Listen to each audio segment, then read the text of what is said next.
Hello, Marvel Truth Seekers. Welcome back. Let me tell you something. Everything that you think you know about Captain America is about to come crashing down. In Captain America, Brave New World, the past of the Shield isn't ancient history.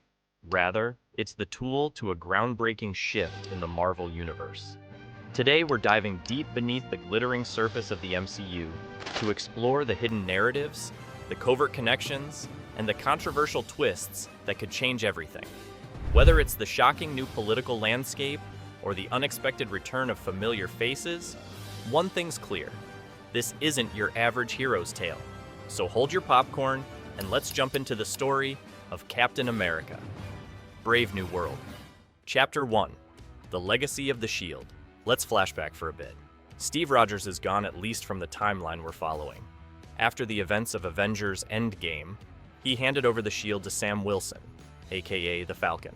But becoming Captain America isn't just about putting on the stars and stripes, it's about the weight of the role, the expectations, the politics, the legacy. That's what the Falcon and the Winter Soldier accomplished. Sam wasn't certain he was ready for that, and who can blame him? By the end of that series, though, he finally took up the mantle. Not as Steve Rogers 2.0, but as a new kind of Cap. A modern Captain America. One with his own philosophy, his own sense of justice, and sure, a righteous vibranium wingsuit. Brave New World picks up from there. Chapter 2. Welcome to the Brave New World. So what's this Brave New World then? No, not an Aldous Huxley book adaptation, although the similarities are kind of freaky if you think about it. This Brave New World is the MCU of Phase 5. It's splintered, paranoid, politicized. The world's in ruins after Endgame.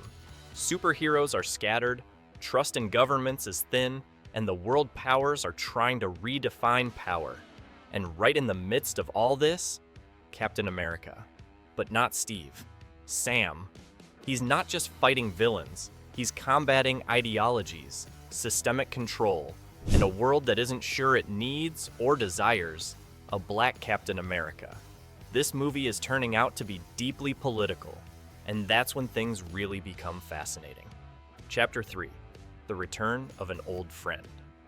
One of the biggest surprises in Brave New World is the return of Thaddeus Thunderbolt Ross, played by none other than Harrison Ford, stepping into the shoes after the passing of William Hurt. Yep, Han Solo is currently the US president in the MCU. Ross has always been obsessed with having control over superhumans. Remember the Sokovia Accords? Hulk experiments? Red Hulk, anyone? As president, his agenda is now on a whole new level, and rumors say this film could be the spark that leads into the Thunderbolts movie. So we're not just talking about Cap versus villains, we're talking about Cap versus the system. Sam's going up against power in every sense of the word. Military, political, ideological. That's brave. That's new. That's the world. Chapter 4. The Villains. Who's the real threat? Now, on to villains. The biggest name in circulation today is the leader Samuel Stearns, played by Tim Blake Nelson. We saw him most recently in The Incredible Hulk in 2008. You know, when his head got all veiny and glowed green? Yes, that guy. He's a genius-level threat, obsessed with unleashing the power of gamma radiation. Think of him as Bruce Banner's opposite of the same mind, no conscience. He'll probably be puppeteering, manipulating politics and science to cause havoc, and perhaps coincide with Ross's agenda. But it's not so much about physical combat anymore. The villains here are pushing ideals. That's the crux of this film. And that's what makes this feel like Winter Soldier 2.0, smart, sharp, and morally ambiguous. Chapter 5. The Supporting Cast. Okay, let's run through who's riding shotgun with Cap. Joaquin Torres, who was first introduced in Falcon and the Winter Soldier, is assuming the role of the new Falcon. This man is smart, dedicated, and possesses those new experimental wings. He's the symbolic Bucky of this new Cap era. Isaiah Bradley, the missing super soldier, might return as well. His background as a black man who merges with the government experimenting on him raises the racial and historical overtones Sam is working with. Don't be surprised if he is a moral compass in the movie. And Bucky, where is he? Up until now, Bucky Barnes will be featured in Thunderbolts, but his comeback in Brave New World is not confirmed as yet. If he shows up, it could be a shock cameo, or it could be a bridge scene to connect these two storylines. Chapter 6. Themes that hit hard. Let's talk about what this movie is really saying. It's not merely superhero fighting, it's power, identity, and legacy. Sam Wilson is not Steve Rogers. He doesn't wish to be. He's forging a new definition of what Captain America is, about in a world that's broken, cynical, and still grieving post-blip. The movie title, Brave New World, isn't figurative. It's inciting. It's a question.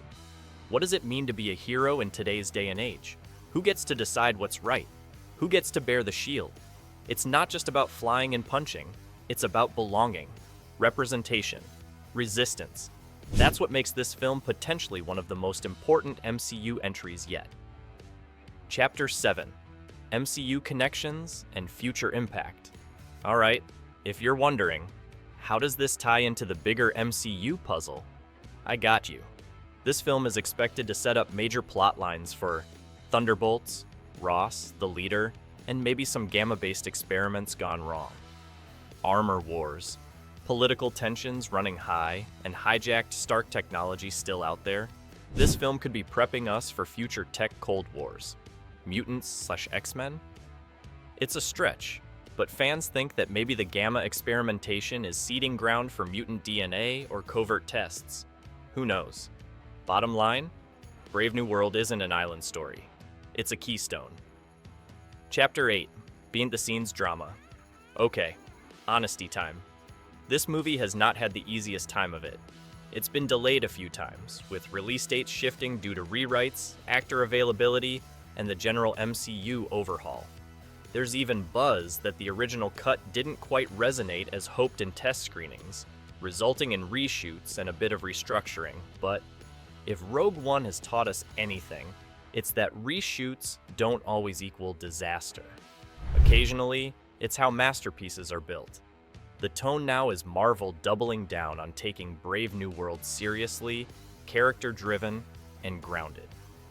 Honestly, it might be just what the MCU needs right now. Less multiverse madness. More human stakes. Chapter 9. Final thoughts. Let's be real. This movie is not just a superhero sequel. It's a test. A test of whether or not audiences will embrace a new kind of Captain America.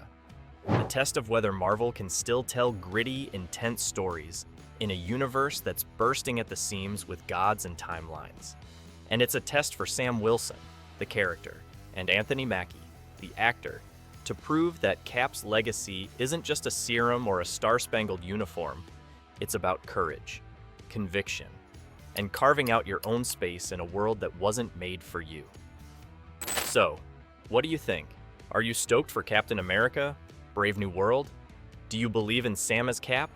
And what do you want to see in the flick more political machinations, Gamma-induced madness, or just good old-fashioned shield-throwing chaos? Leave your comments below. If you like this breakdown, smash that like button like Hulk on a bad day, subscribe for more Marvel deep dives, and share this video with someone who still thinks Steve Rogers is the only Cap. Until next time, stay heroic, stay curious, and remember, the world always needs a Captain America.